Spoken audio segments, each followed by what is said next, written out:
बेटा थोड़ा शिफ्ट हो जाएंगे। तो लास्ट क्लास में वर्क, पावर, एनर्जी की शायद थर्ड क्लास थी, 3 क्लासेस में ले चुका हूँ, है ना? फोर्थ है, फोर्थ आज 5th क्लास है। अच्छा, तो हम गिनती कर रही हो, मतलब 1 कटा 2 कटा 3 कटा, तो जेल हो रखी है, मतलब खत्म भी नहीं करा रहा। तो आज 5th क्लास है, तो टेक्निक उसी क्लास को मैं फॉलो कर रहा हूँ। और जो लास्ट क्लास मैंने आपकी ली है वो पेज नंबर 23 पे, 24 से 23 या 24 पे नहीं, देखो 22 पे है। यस, 22 और 23 पे नहीं, तो बात चल रही थी, हो गया था। मैं 2 मिनट कहूँगा, एक बार रिवाइज कर लो, 2 मिनट लगाओ प्लीज। पेज नंबर 22 रिवाइज कर लो प्लीज, है पेज नंबर 22 सारे। हाँ बेटे, ये वाला क्या? हाँ, ये अभी आगे आएगा बेटे, ये मैं अभी 22 में ना, 23 के बाद ये 24 ये भी कराऊंगा, ये भी कराऊंगा, ये भी कराऊंगा, ये भी कराऊंगा, तुमने नहीं किया हुआ। हाँ बेबी, मैं कराऊंगा, चिंता मत कर। अभी तो बात सुनो मेरी।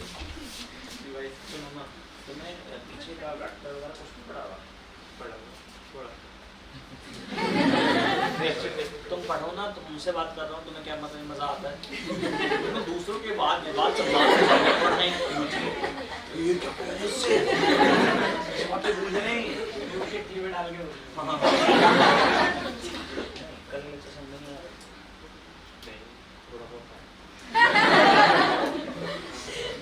तू सिविल सर्विसेज में जाएगा, डिप्लोमेट बनेगा हमारे देश का, और नेता मत बनी, वरना चोरी पकड़ी जाएगी। अच्छा, आपने सीट होकर के दी, ये होता है प्यार। देखो, आपका नाम क्या है? हैं? अनिरुद्ध। आपका नाम क्या है? ओ, क्या बात है, मैथमेटिकली प्रोग्रेस हो रही है। एपी की जोड़ी। दीदी आप कहीं से, हाँ प्लीज थोड़ा शिफ्ट हो जाए। हम स्प्रिंग की बात कर रहे थे, हम स्प्रिंग के बारे में पढ़ रहे थे। 2 मिनट लगाओ, रिवाइज कर लो, मैं थोड़ा सा आगे ही उसके इलैबोरेट करूंगा।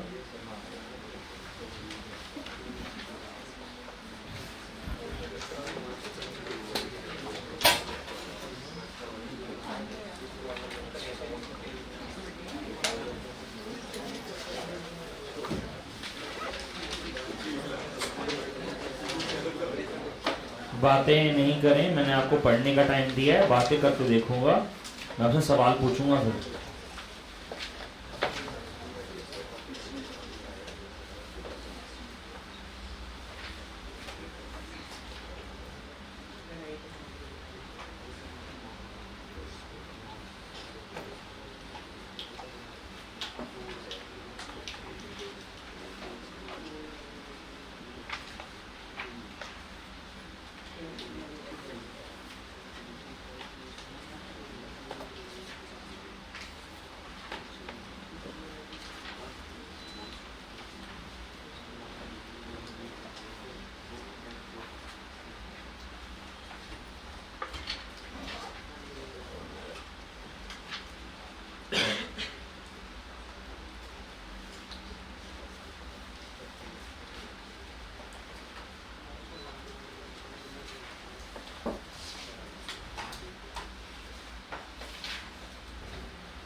चलो, तो थोड़ा सा आपने रिवाइज किया होगा, उसमें हमारी बात चल रही थी कि स्प्रिंग को खींचो।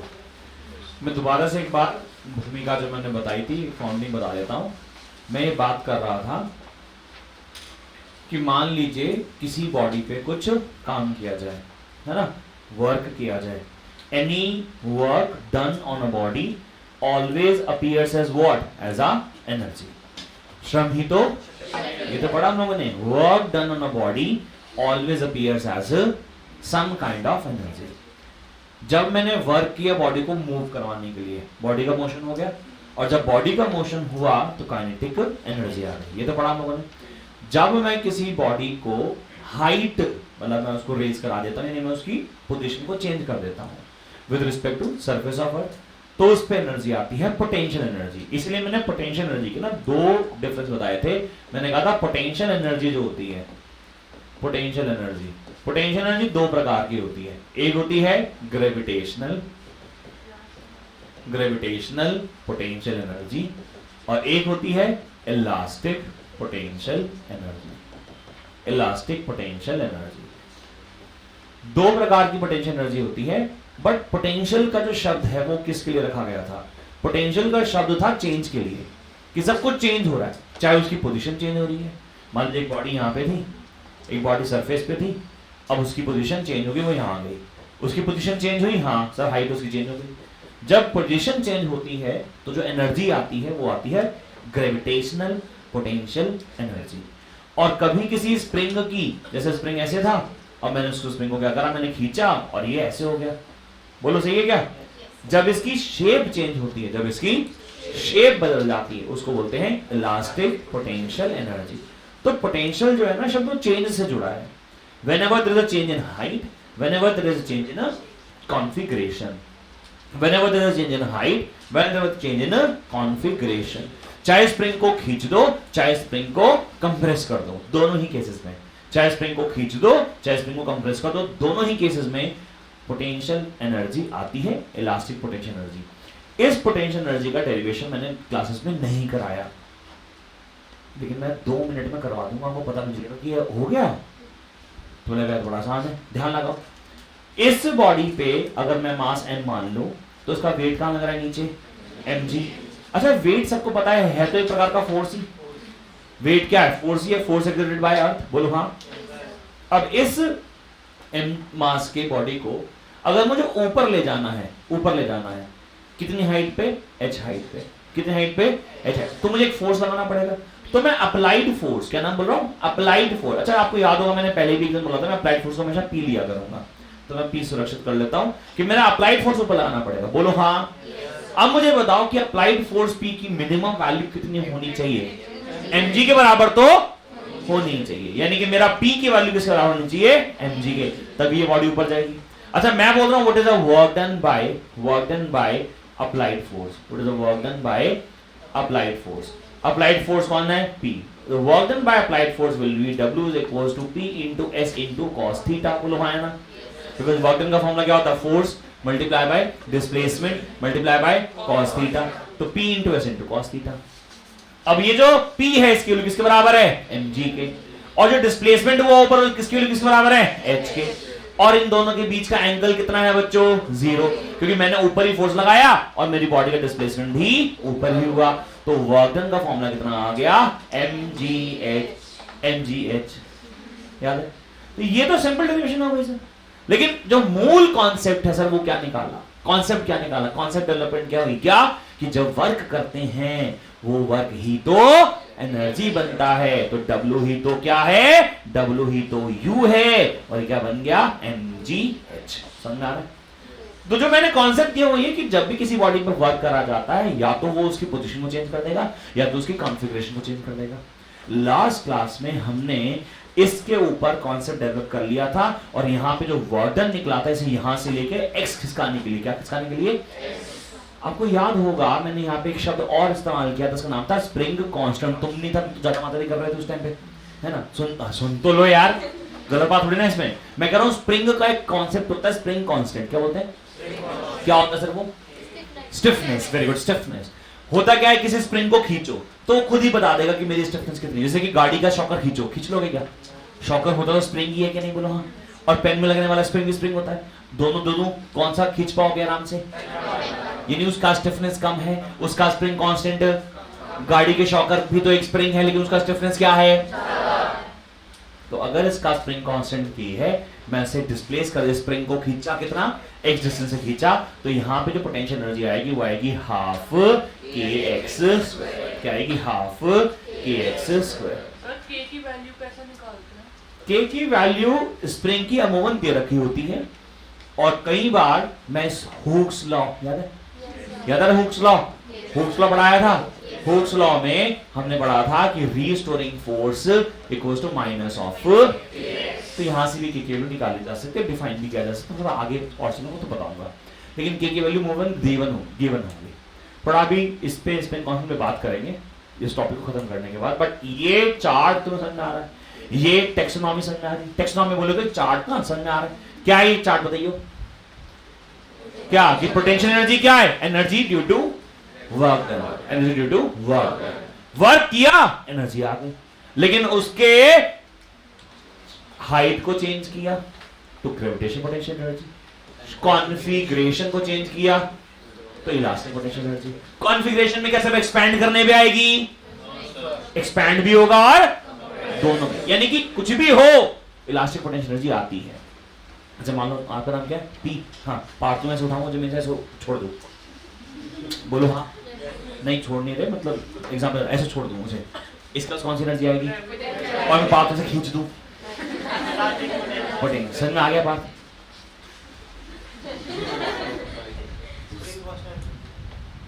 इलास्टिक नहीं होती बॉडी, ये उंगली ऐसे जाती है, यानी स्किन और बोन क्या इलास्टिक है? अरे नहीं है यार, इलास्टिक है कि नहीं? ला हाथ दिखाओ, हमारी बॉडी इलास्टिक है कि नहीं? रीढ़ की हड्डी देखो ऐसे खड़ी है, ऐसे मोड़ ली। हाथ तो बोलो इधर बीच में से हाथ मोड़ के दिखाओ, किसान नीति बोल, समझ रहे हो? हमारी जो बोन होती है इलास्टिक होती है, इसलिए तो जब कभी ऐसे कूदते हो तो शॉक लगता है, एब्जॉर्ब हो जाता है। हमारी बॉडी के अंदर बोन शॉकर्स हैं, अगर इनकी डेंसिटी कम हो जाए ना इसके अंदर कैल्शियम की, तो क्या होगा? कूदेंगे और टूट जाएगी।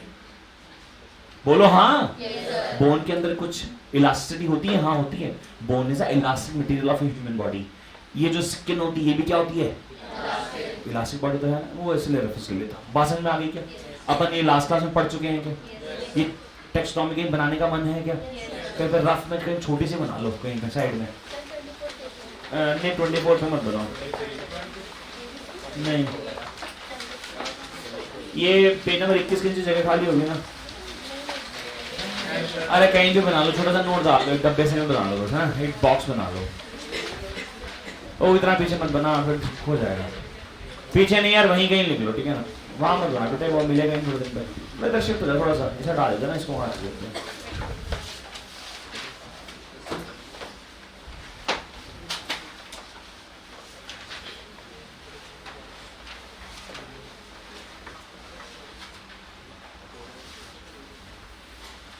देखो अगर ग्रेविटेशनल पोटेंशियल एनर्जी की डेरिवेशन की बात करें तो यही मेरी ग्रेविटेशनल पोटेंशियल एनर्जी की डेरिवेशन है।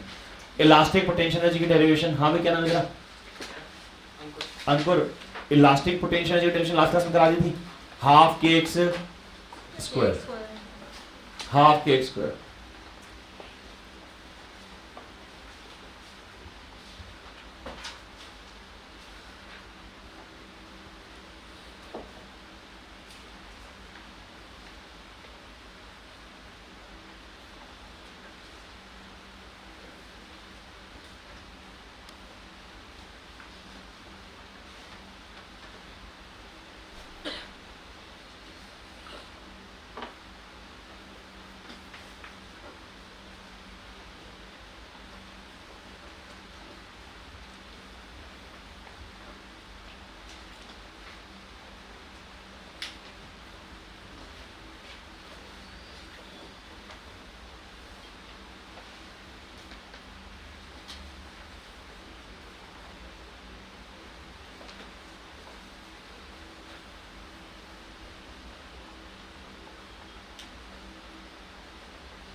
चलो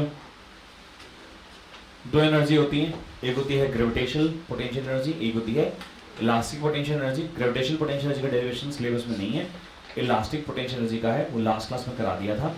जैसे मेरा एक मन और था कि मैं उसको थोड़ा अलग तरीके से कराता, लेकिन मुझे लगता है बेस्ट डेरिवेशन है जो मैंने कराई है, तो उसको दूसरे मेथड से नहीं करते, बट उसके आगे की केसेस पढ़ना शुरू करते हैं जो कि ज़्यादा इंपॉर्टेंट है। हटा रहा हूँ बेटा इसको मैं। अब इसे एक्सपैंड किया तो क्या आ गया इसके अंदर? इलास्टिसिटी की वजह से एक्सपैंड हुआ, एक्सपैंड किया तो क्या आ गया उसके अंदर? Elastic potential energy. एक्सपैंड करने से उसमें इलास्टिक पोटेंशियल एनर्जी आ जाती है, और एनर्जी होने का सबसे बड़ा प्रूफ यही होता है कि वो अपने आप काम कर लेती है। आपने सुना है बचपन में एनर्जी की definition, ability to do some work. अगर किसी के पास एनर्जी है तो काम करेगा ही करेगा।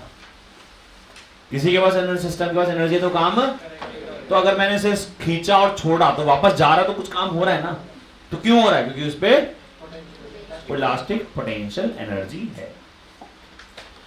अभी मैं स्प्रिंग सिस्टम बना रहा हूं, ध्यान से समझिएगा। ये थोड़ा सा बड़ा है टॉपिक, पेज नंबर आप 24 पे लिख सकते हैं, है ना। 23-24 आपका जो भी खाली जगह मिलेगा वहां लिखिए। मैं एक ही साथ लिखवाऊंगा और मैं आपको ब्रेक दूंगा, फिर आप उसी को लिखना आराम से। अभी लिखना मत, ठीक है? अभी लिखना मतलब समझना बस, और जहां मेरी गलती हो तो मुझे पकड़ लेना है ना। तो मान लीजिए हमारे पास स्प्रिंग है, और ना मैं ना कल ये बात बोल भी रहा था लास्ट क्लास में कि छल्ले बड़े जरूरी है नंबर। जैसे कि मान लीजिए हमने बोला कि साहब ये हमारे पास एक स्प्रिंग है और ये अनस्ट्रेस्ड पोजीशन पे है, अनस्ट्रेस्ड।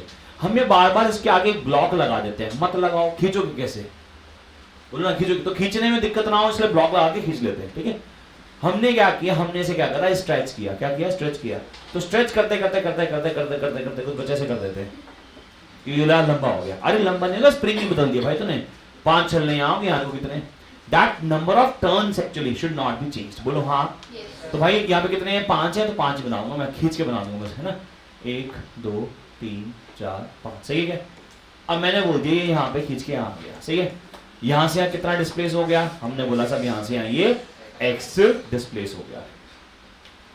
यहां पे इसका नाम रखा गया था मीन पोजीशन। कौन सा पोजीशन?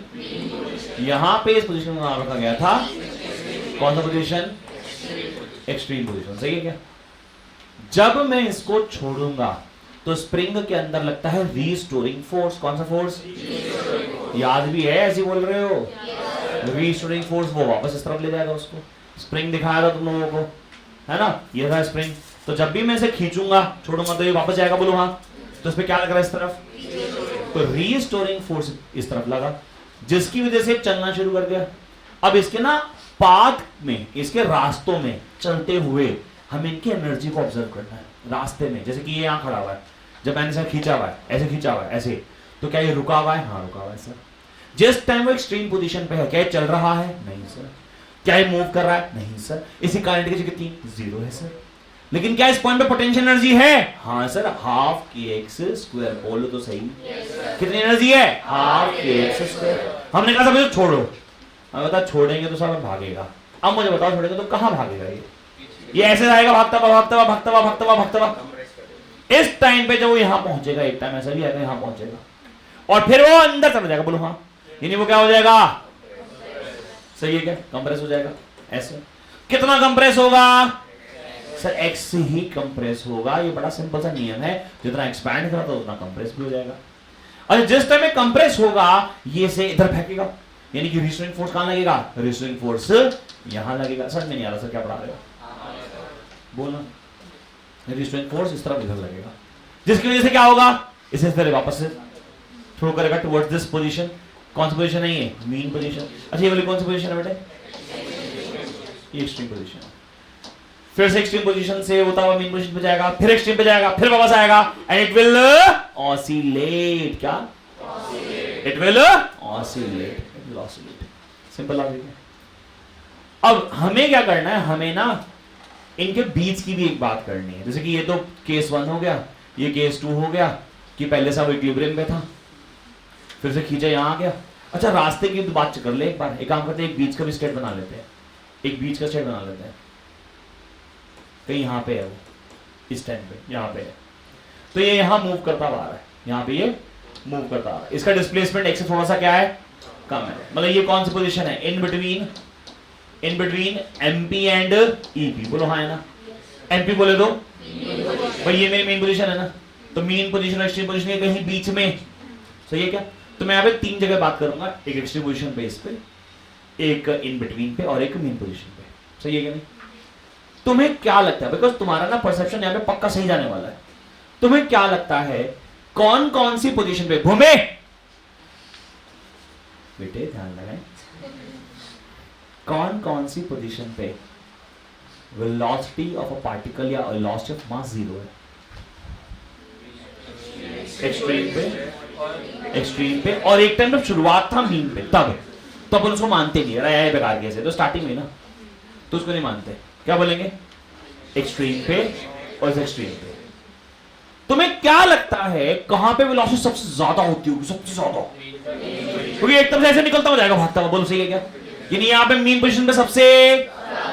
अब सुनो साहब, कंजर्वेशन ऑफ एनर्जी को दोबारा से मैं हजारों बार क्लास में बोल चुका हूं कि कंजर्वेशन ऑफ एनर्जी कहता है कि the total energy of a system remains constant, the total remains, यानी टोटल एनर्जी ने, एनर्जी कभी भी खत्म नहीं होती, एनर्जी कभी डिस्ट्रॉय नहीं होती, एनर्जी कभी पैदा नहीं की जा सकती, वो तो बस ट्रांसफर होती है।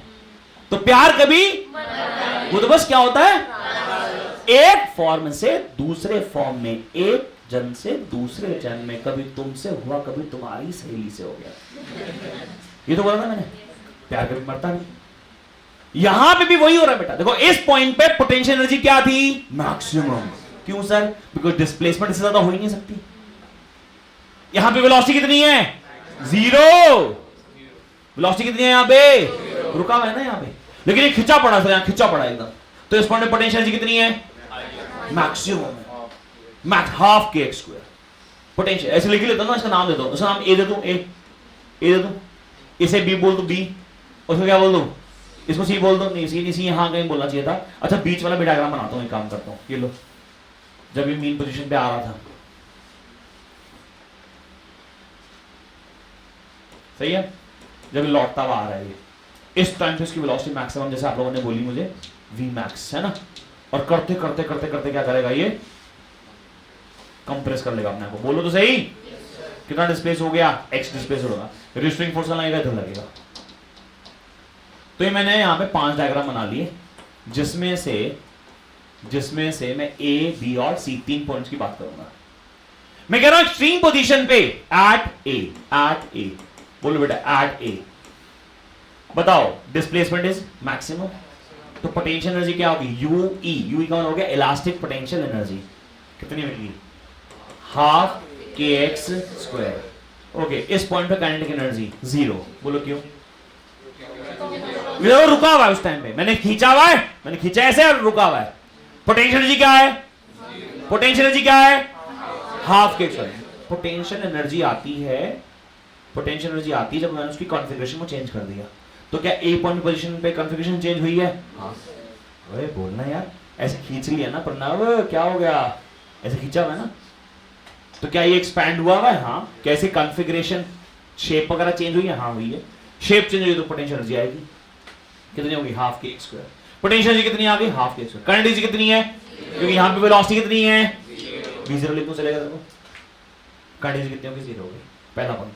दूसरा एट बी, बताना बेटा, बी पे उसकी यहां से यहां पोजीशन पता नहीं है, मैं मान लेता हूं x डैश है, कितनी है, x डैश, सही है। अब हो सकता है x डैश x/2 भी हो। अच्छा कब होगी x/2, जब ये बिल्कुल इन दोनों के कहां होगी, बीच में, मीन और एक्सट्रीम के बिल्कुल कहां पे होगी, बीच में लग रही है तुम्हें क्या, अभी नहीं, तो मैंने क्या मान लिया, x, कोई जनरल पॉइंट ले लिया, कोई जनरल पॉइंट। इस पॉइंट पे पोटेंशियल एनर्जी कितनी होगी, बी पॉइंट पे हाफ के एक्स डैश, सही तो है। इस पॉइंट पे करंट एनर्जी कितनी होगी, half m v square, because velocity यहां पे वी है, तो हाफ एम वी स्क्वायर। सही समझ में नहीं आ रहा सर, पक्का? अगला करो, कौन सा पॉइंट है, एट सी, बोलो बेटा फटाफट, एट सी, सी पॉइंट पे, इस पॉइंट पे ये ना, डिस्प्लेसमेंट कितना है, तो हाफ के स्क्वायर तो होगा ही ना बेटा, तो पोटेंशियल कितनी आ गई यहाँ पे, लेकिन वेलोसिटी कितनी है, तो के कितना आ गया, half m v max square. यहां तक कोई दिक्कत हो तो बताओ। अच्छा जो मैं बोलता हूं ना, ये अनकंजर्वेशन ऑफ एनर्जी, टोटल एनर्जी, प्यार कभी मरता नहीं, ये सब लॉजिक है टोटल एनर्जी के लिए, काइनेटिक के लिए, पोटेंशियल के लिए नहीं। Total energy remain same. जैसे कि अगर मैं यहां पे बात करूं कि what is the total energy है, तो टोटल एनर्जी कितना होगा, E = UE + K। कितना आया बोलो, ये आ गया हाफ के एक्स स्क्वायर। यहाँ टोटल एनर्जी कितनी आ गई बोलो, ई कितना आ गया यहाँ पे, ई आ गया यहाँ पे half k x dash square plus half m v square बोलो, हाँ है ना।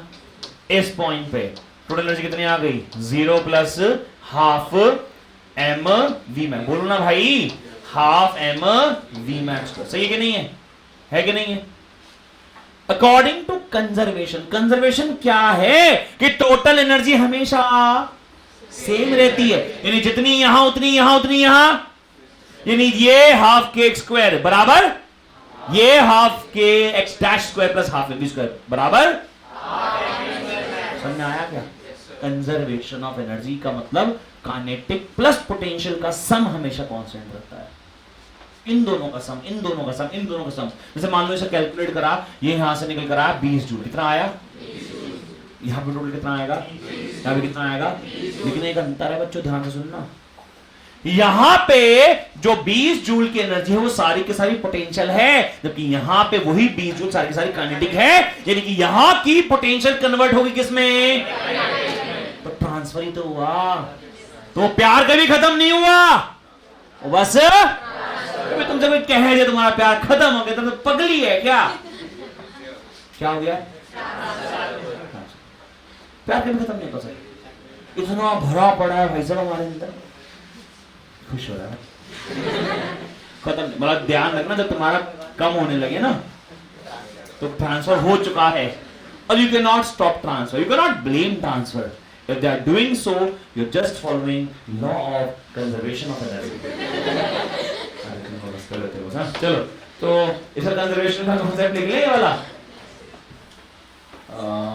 मुझे पूरा लिखना है उसके बाद, है ना? हाँ, CPQ V max है। एक्चुअली इसे आइडियली ऐसे बोलो कि सारी की सारी पोटेंशियल एनर्जी जब यहाँ पे पहुंची तो यहाँ पे पोटेंशियल जीरो हो गई, जब पोटेंशियल जीरो होगी तो पोटेंशियल किस में कन्वर्ट होगी सारी की सारी, इसलिए यहाँ पे काइनेटिक एनर्जी मैक्सिमम होगी। ओए लिखना नहीं, समझ में आया तुम्हें? नहीं आया? तुम्हें law of conservation of energy लगा दूं यहाँ पे, देखना थोड़ा और छोटा कर दूं, दिखेगा तुम लोगों को? दिख रहा है?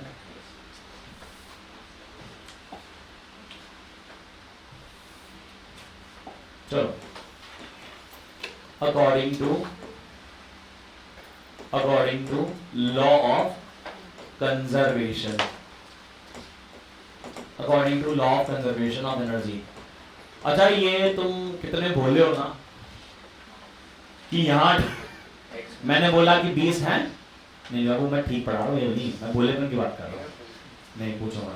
यहाँ पे जो एनर्जी थी 20 जूल, यहाँ जो एनर्जी थी 20 जूल, यहाँ एनर्जी 20 जूल, तुमने मान लिया है ना? मैं इस बात प्रूव भी कर दूंगा कि 20 20 20 ही होती है, यानी एक ही वाली प्रूफ कर दूंगा।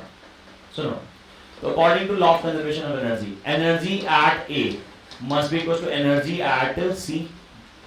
यहाँ पे जो एनर्जी है और यहाँ जो एनर्जी सेम होगी नहीं होगी, तो क्या बनेगा फॉर्मूला बताइए? Half k x square equals to half m v max square. सही है क्या? हाफ से हाफ, तुम्हें वी मैक्स निकालना है, कहाँ काट दिया? पागल हो क्या? Classic case of printing mistake. चलो यार, वी मैक्स स्क्वायर के बाय एम, ये कितना आ गया यहाँ पे? एक्स स्क्वायर आ गया। सही है क्या? What is this x?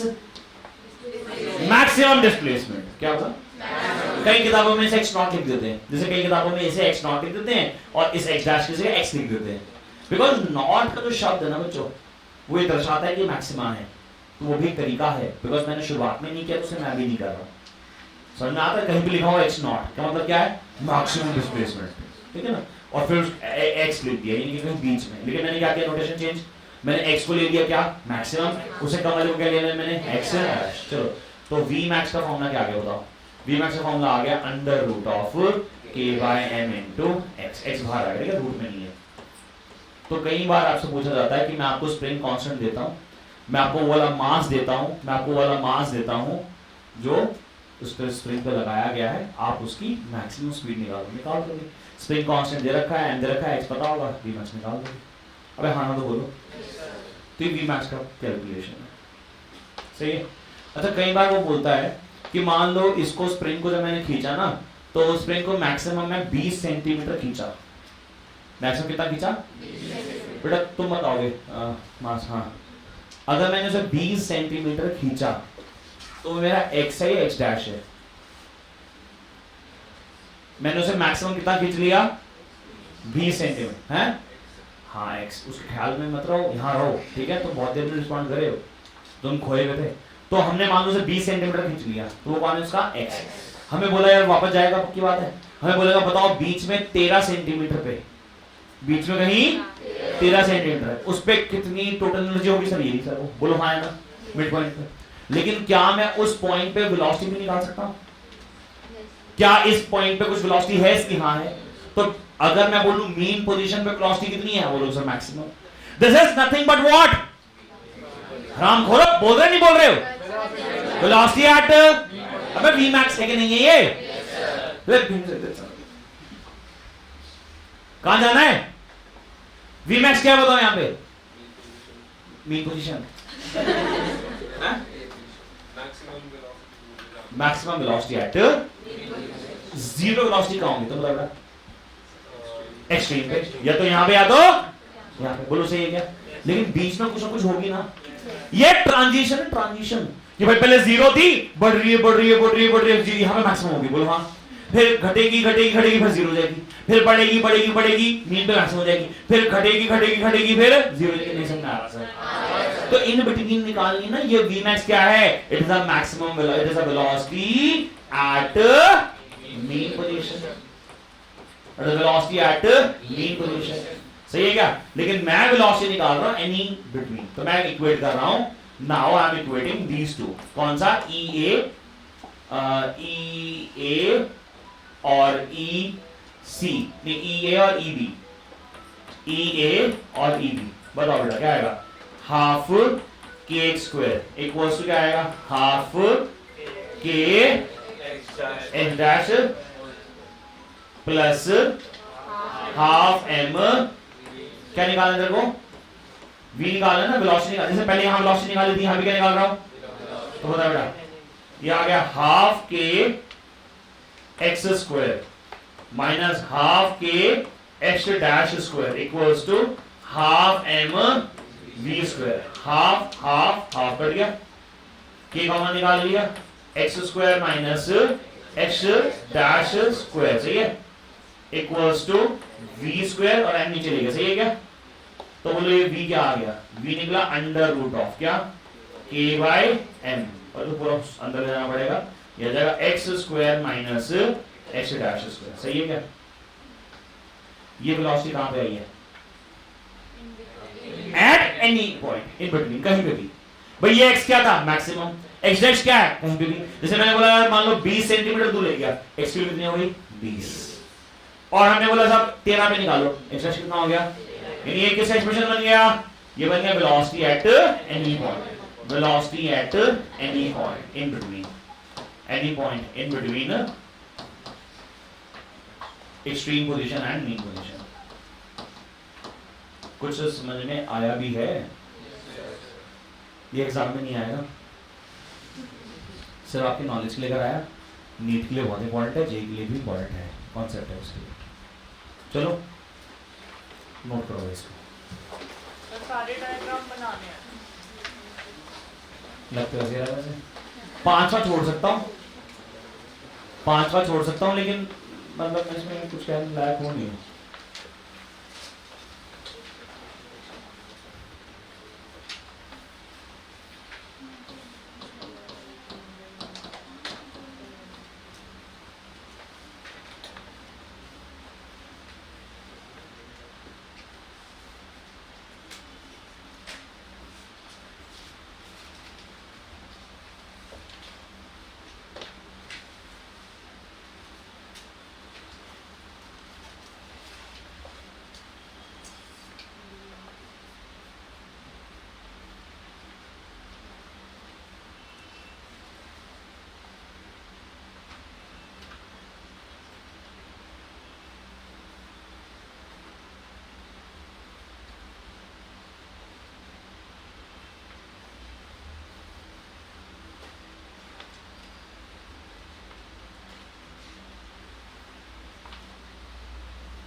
Collision का लेक्चर रिकॉर्ड करके तब चलेगा तुम लोगों को? नहीं, अच्छा रिकॉर्ड करूंगा। ए तू ना मना कर रही है, हाँ कर रही है हैं?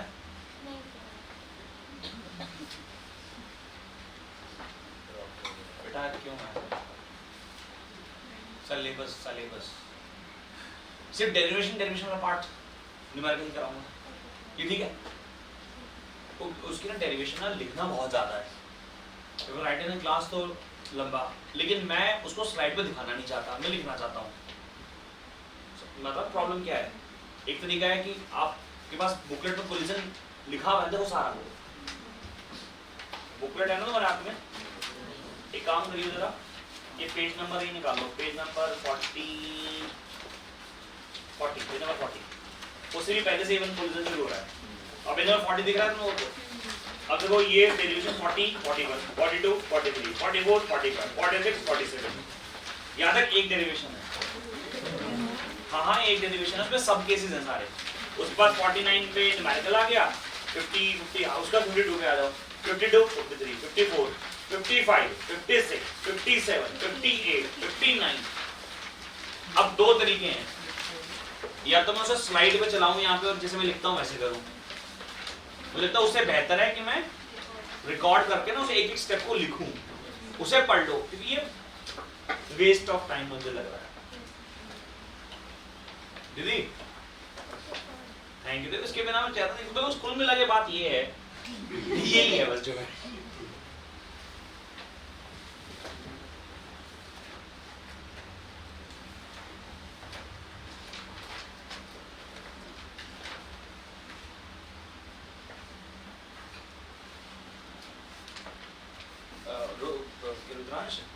उस पे देख मैंने हेडिंग डाली है कंजर्वेटिव फोर्स, जो तुम टॉपिक बोल रहा था। अभी नॉन कंजर्वेटिव के बारे में भी फ्रिक्शन पे नोट लिखा आया होगा नीचे, है ना? वो कहाँ से लिंक करूँ? अभी का फ्लो देखिए ना, कंजर्वेटिव नॉन कंजर्वेटिव करा देता हूँ, तो ठोकेगा वरना करूँगा तो मैं वही कन्विंस कर रहा हूँ अपने आप को।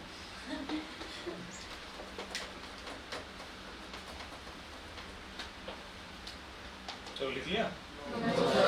ज्यादा है क्या? नहीं लिखा था आप लोगों ने? ज्यादा थोड़ा सा है।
ये क्वेश्चन एग्जाम में कैसे आएगा अगर आया तो, ठीक है।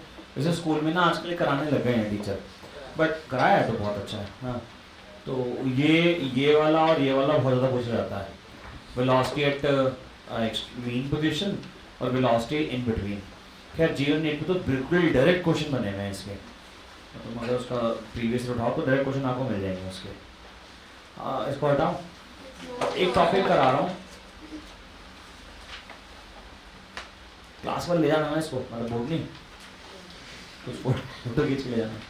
रोको प्लीज।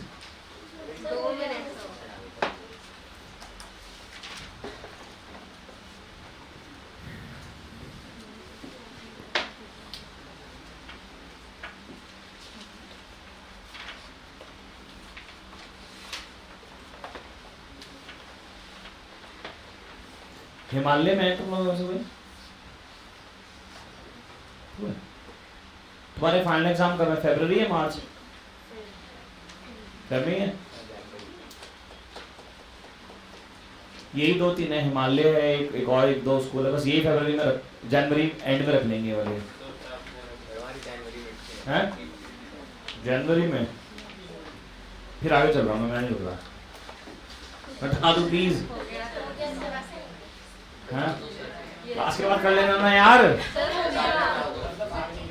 बाकी जल्दी होती है। फोटो खींच लेना इसके ना, लगा दूंगा क्लास के बाद, पीडीएफ में भिजवा दूंगा आज कसम से, प्रॉमिस। ए दीदी, ए वो नंबर है ना तेरे पास, इसको खींच के मुझे भेज दे, मैं सबको पे भेज दूंगा, ठीक है? अच्छा फोन है ना? हाँ, कैमरा अच्छा है ना उसका? अच्छा काम है उसका। चलो सुना, अब फिर वो टॉपिक पढ़ा रहा हूँ जो सिलेबस में तो नहीं है, लेकिन सब बहुत इंपॉर्टेंट है सर। इसका नाम है conservative and non conservative forces. क्या से? Conservative and non conservative forces. Conservative forces वो फोर्सेस होते हैं जब वो किए जाते हैं या किसी बॉडी पे जब वो लगते हैं और उन पे मैं कोई काम करता हूं।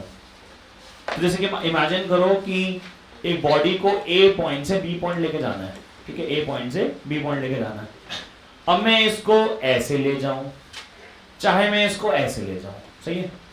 वर्क डन करूं वाया सी या वर्क डन करूं वाया डी, यानी डब्ल्यू ए सी बी और डब्ल्यू ए डी बी, लेके तो गया ए से, कहां गया? बी पे गया।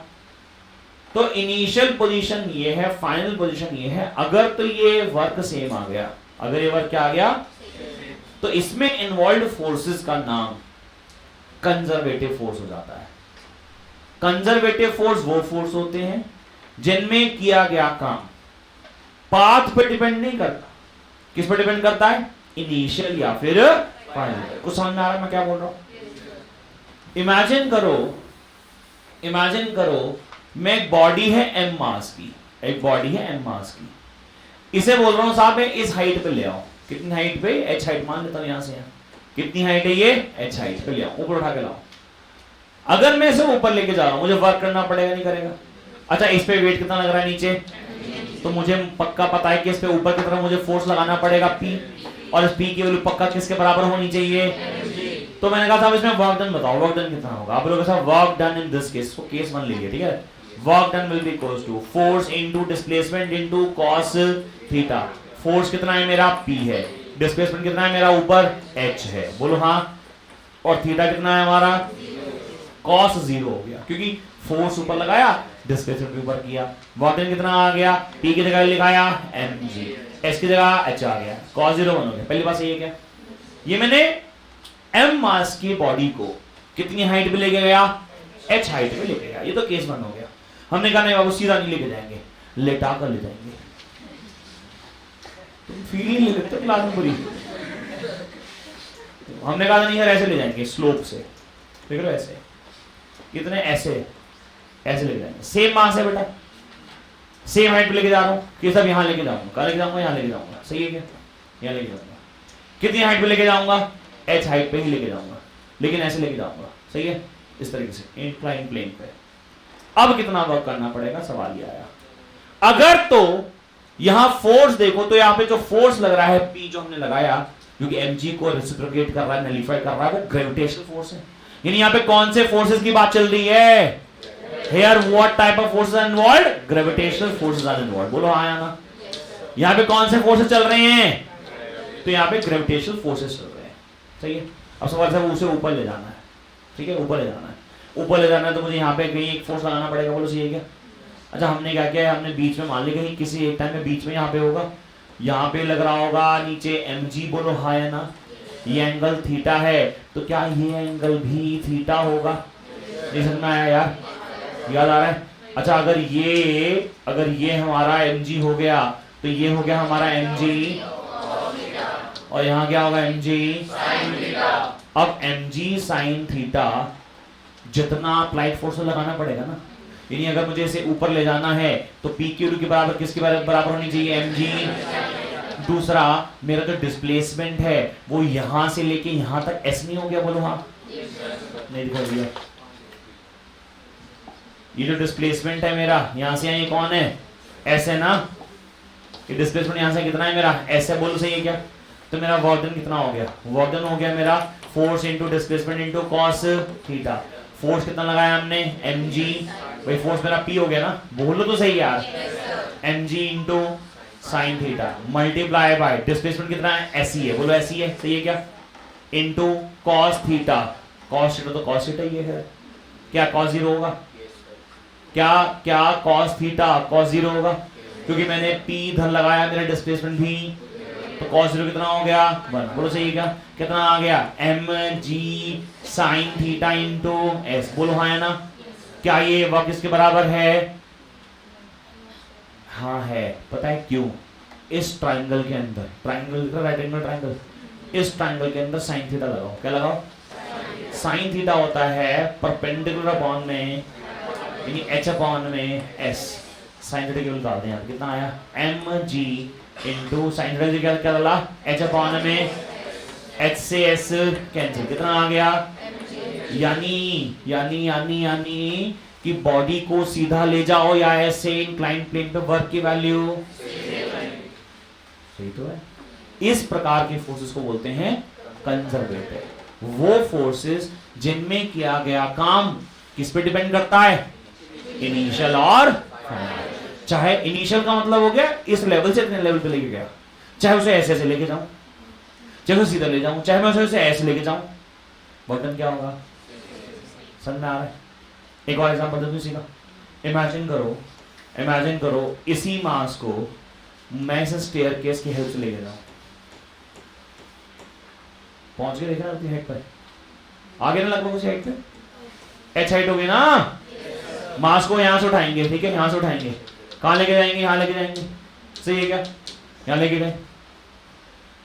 अच्छा, मेरी जो टोटल हाइट है जो h थी हमारी, वो बेसिकली छोटी छोटी हाइट्स में डिवाइड होगी, h1 h2 h3 h4 h5 and सही है।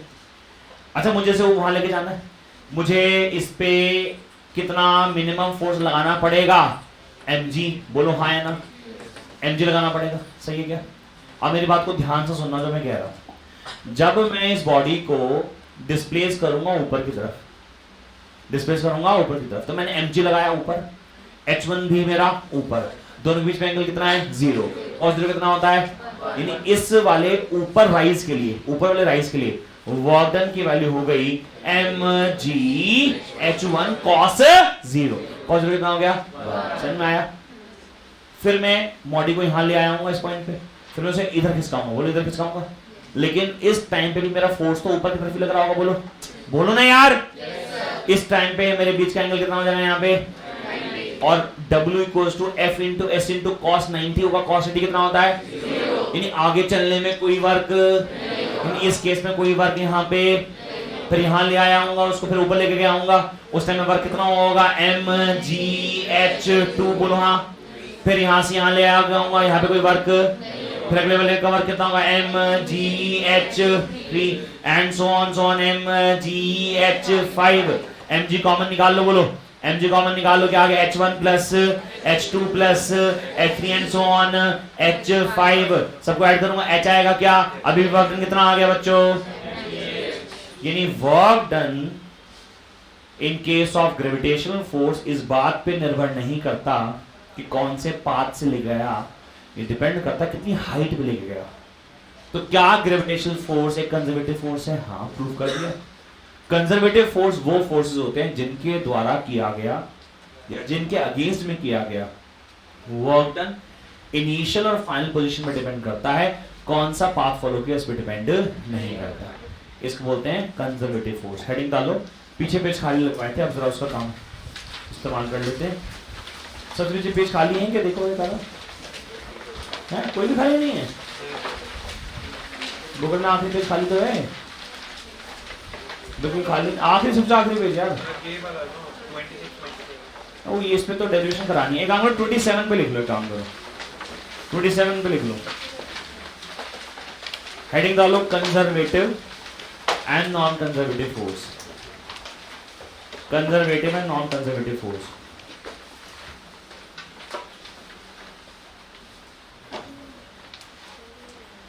लिखो a force is conservative if a force is conservative if work done by force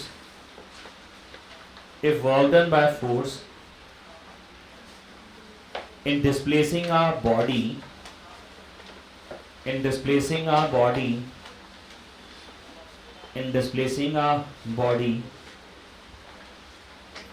is independent of path followed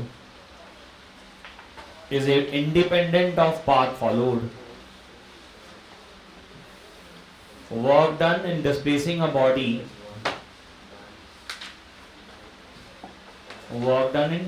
body is independent of path followed। छूट गया क्या? कहाँ क्या लिखा था ना? कंजर्वेटिव फोर्स क्या है? इज अ फोर्स इन विच, क्या लिखा है भूल गया यार, दिखाइयो। तो राइटिंग सबका छूट गया क्या? क्या हुआ ये? मैंने लिखवाया a force is conservative if work done by force in displacing a body is independent of path followed and depends on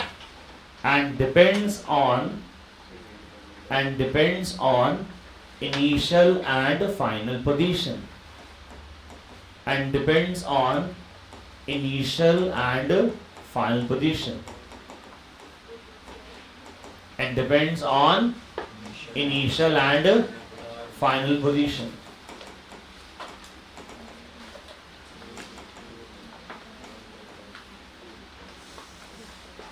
ठीक है ना?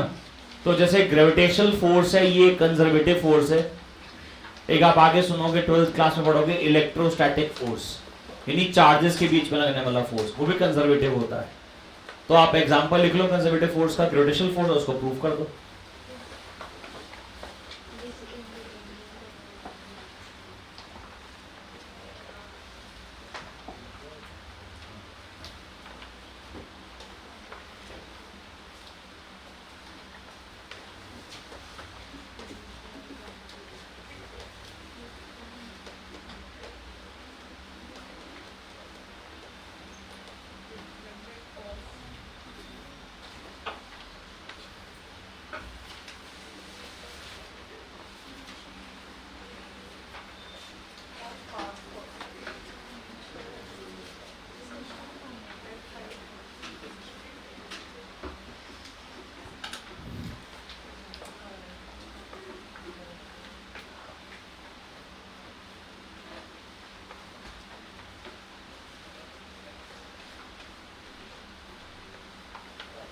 अच्छा, मैं अभी क्लास को नहीं छोड़ रहा हूं, बट मैं नॉन कंजर्वेटिव का डेफिनेशन लिख रहा, क्या अपने आप लिख लोगे?